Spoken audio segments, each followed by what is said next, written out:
Assalamualaikum warahmatullahi wabarakatuh.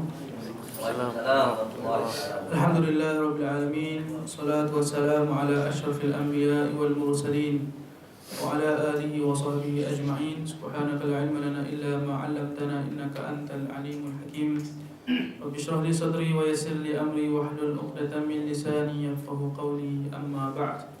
Tuan-tuan dan puan-puan, sahabat-sahabat yang dirahmati oleh Allah Subhanahu wa taala sekalian, marilah sama-sama kita menyandarkan rasa syukur, berterima kasih kita kepada Allah Subhanahu wa taala kerana Allah Subhanahu wa taala masih lagi melimpahkan rahmat, futuhat dan juga memberikan kita keluasan di dalam dunia yang kita hidup sekarang ini. Mudah-mudahan dengan kita bersyukur kepada Allah Subhanahu wa taala, Allah taala akan tambah nikmat dan juga rezeki kita di dunia ini kerana kita menjadi orang-orang yang bersyukur. Tapi ingatlah tuan-tuan dan puan-puan sekalian, Allah Subhanahu wa taala pernah berfirman di dalam Al-Quran bahawasanya banyak di kalangan hamba-Nya yang tidak bersyukur, hanya sedikit saja yang bersyukur kepada Allah Subhanahu wa taala. Mudah-mudahan kita masuk di dalam golongan yang sedikit itu yang bersyukur kepada Allah Subhanahu wa taala, sebagaimana firman Allah, wa qalilun min ibadiyasy syakur, dan berapa amat sedikitlah di kalangan hamba-Ku yang bersyukur, yang berasa terima kasih kepada Allah Subhanahu wa taala. Baik, jadi insya-Allah pada pagi ini kita akan sentuh sedikit berkenaan dengan satu hikmah yang saya akan sebut pada hari ini, yang telah dilontarkan kepada kita dalam kitab Al-Hikam, yang telah dikarang ataupun telah diungkapkan oleh Syekh Ibnu Athaillah As-Sakandari. Mudah-mudahan hikmah ini dapat sama-sama kita hayati bersama, terlebih utamanya kepada diri saya yang bercakap di hadapan. Hikmah pada hari ini berbunyi, ihalatukal a'mala ala wujudil faraghi min ru'unatin nafsi. Pendek sahaja, yang bermakna menunda amal perbuatan kebaikan kerana menantikan kesempatan yang lebih baik, suatu tanda kebodohan yang mempengaruhi jiwa. Ini mudah kita nak faham kan? Saya ulang sekali lagi, disebut menunda amal perbuatan kebaikan, maksudnya amal soleh tertunda dia kerana menantikan kesempatan yang lebih baik pada sangkaan kita, serta tanda kebodohan, kejahilan yang mempengaruhi jiwa kita. Tuan-tuan dan puan-puan yang dirahmati oleh Allah Subhanahu wa taala, maksudnya tajuk besar kita pada pagi ini adalah menangguh amal, menunda amalan ataupun menangguh perbuatan yang baik. Itu disebutkan dalam bahasa Arab, disebutkan sebagai taswiful amal. Taswif saufa, maksudnya nantilah aku buat, nantilah itulah tajuk kita pada hari ini. Maka syarak di dalam memberikan garis panduan kepada kita mengatakan bahawasanya di dalam buat amal kebajikan, mencari redha Allah, kita hendaklah bersedia tanpa kita menduga-duga di sana ada waktu yang lebih baik untuk kita buat amal tersebut. Jangan, sebab kita tidak tahu apa yang akan berlaku pada masa depan. Kita menduga-duga seolah-olah confirm kita itu akan hidup pada masa yang kita duga tersebut. Tidak. Kalau saya tanya soalan, siapa boleh confirm selepas Zuhur ni dia hidup? Seorang takkan angkat tangan. Sebab apa? Allah alam, mungkin jatuh main pingpong, terantuk kepala, mati dia.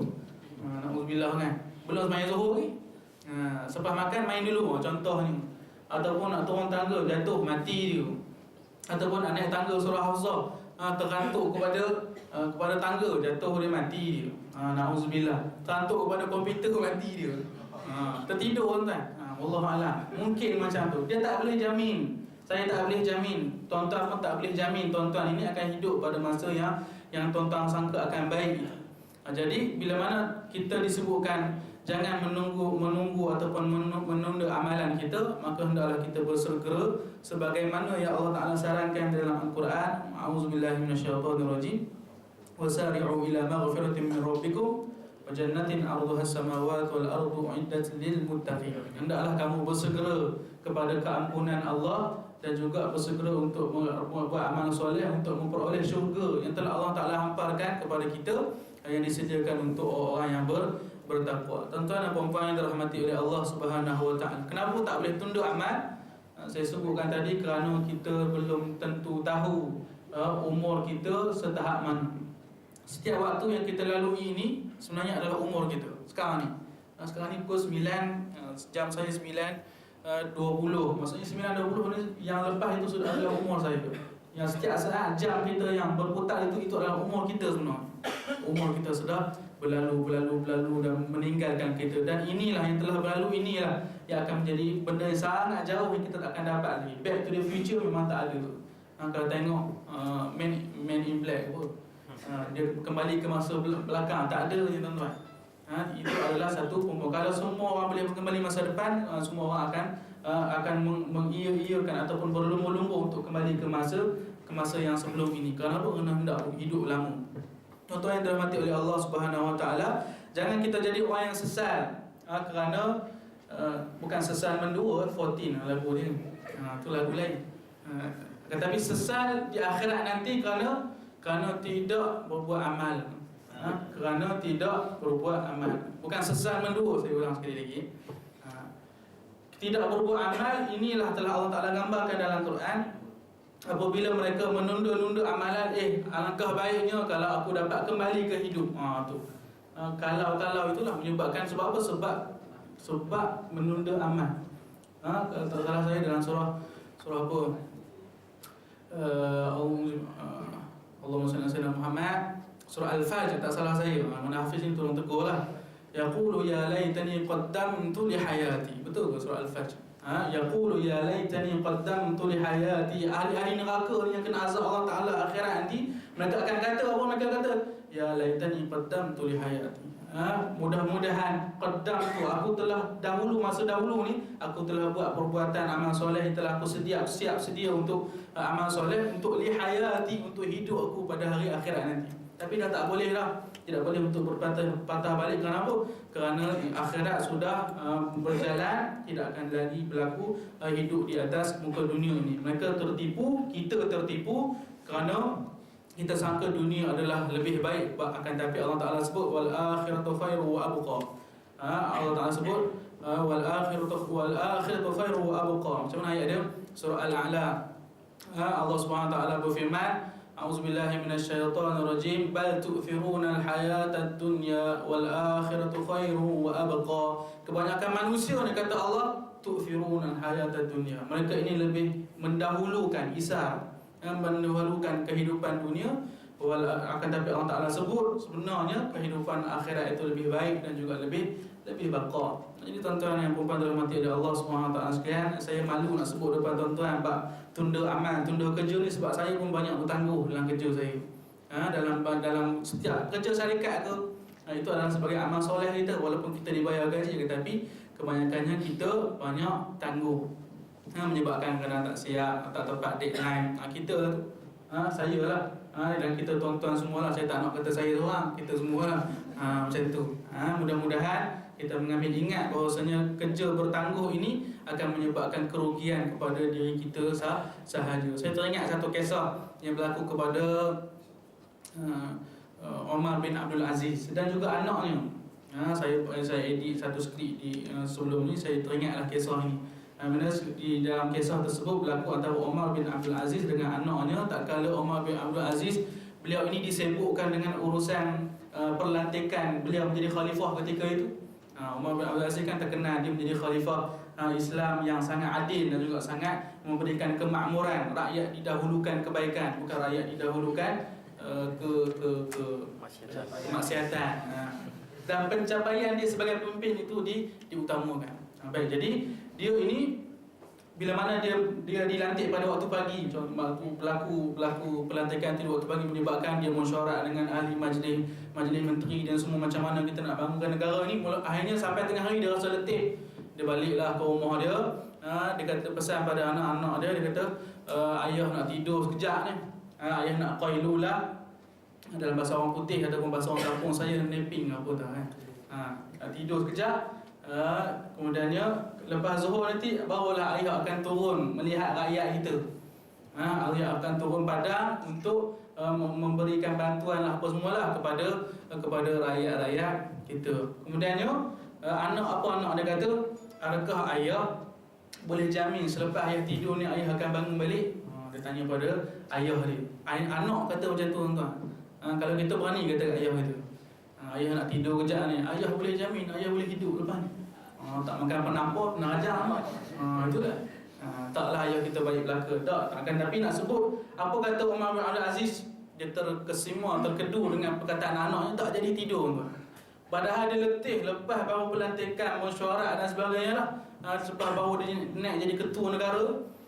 Dia kata nak tidur sekejap, nak hilangkan letih, supaya lepas ni bukan dia tak mau buat kerja, bukan dia nak tangguh, tak, nak tidur rehat sekejap. Kan tapi anak dia kata, ayah boleh jamin ke ayah tidur ni ayah hidup semula? Kalau ayah mati macam mana dengan rakyat, macam mana dengan masyarakat tadi, tak terlaksana dan sebagainya. Sebabkan ayah tak jadi tidur, ayah dia kata apa? Alhamdulillah, segala puji bagi Allah yang telah membangunkan, menghidupkan daripada tulang sulbi aku orang yang menolong aku dalam agama. Tu dia kata, puji anak dia lah. Alhamdulillah, bagus awang hang ni memang dilahirkan daripada tulang sulbi ayah yang mengingatkan ayah tentang agama. Jadi itu adalah satu kesedaran daripada anaknya, tegur pada ayah supaya dia itu tidak menangguh amalan. Itu memang tahap tinggi lah tuan-tuan. Memang dah pro lah dalam bab beriman kepada Allah Subhanahu Wa Taala. Kita ni baru nak kata amatur pun takut lah kan lagi. Sebab kita iman kita ni sangat-sangat rendah. Sebabkan kadang-kadang kita tak nampak akhirat itu, tak nampak mati itu, tetapi kita lebih tu'thirunal hayatad dunya, lebih mengutamakan kehidupan dunia. Jadi mudah-mudahan tuan-tuan yang dirahmati oleh Allah Subhanahu Wa Taala sekian, kita semua beringatlah bahwasanya kehidupan kita ini tak lama. Kehidupan kita ini adalah kehidupan yang sementara. Apa yang penting adalah kerjasama lah. Kita kerjasama, ingat mengingati antara satu sama lain supaya kita tidak tergelincir daripada landasan Islam yang sebenar. Jadi mudah-mudahan dapat mengambil istifadah daripada pertemuan kita hari ini. Apa yang baik itu daripada Allah, yang kurang dan lemah itu adalah daripada kelemahan diri saya sendiri.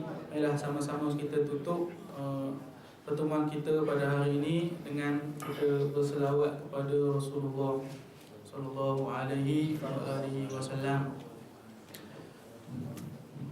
Allahumma salli wa sallim wa barik alaihi wa ala alihi.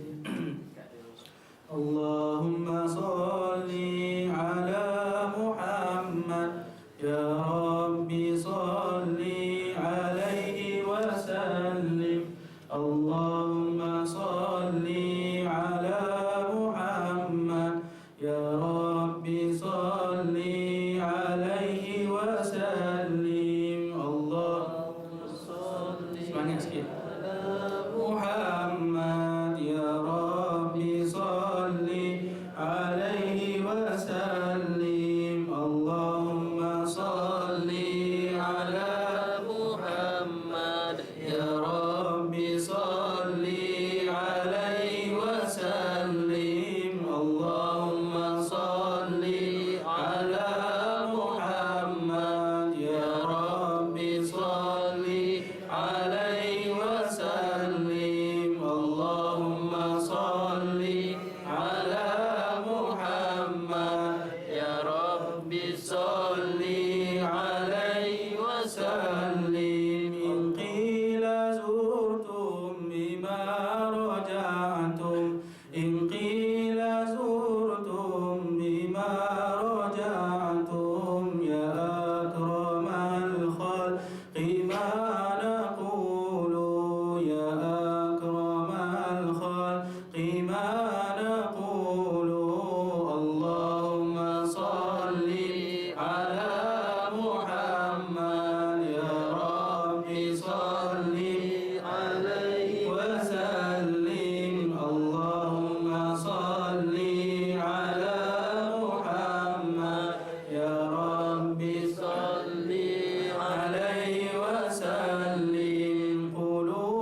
ولا وجودي مطاب عيشي ولا وجودي. اللهم صل على محمد يا ربي صل عليه وسلم. اللهم صل على محمد يا ربي صل عليه وسلم. ولا ترنمت في صلاتي ولا ترنمت في صلاتي ولا ركوعي ولا سجودي ولا ركوعي ولا سجودي. اللهم صل على محمد يا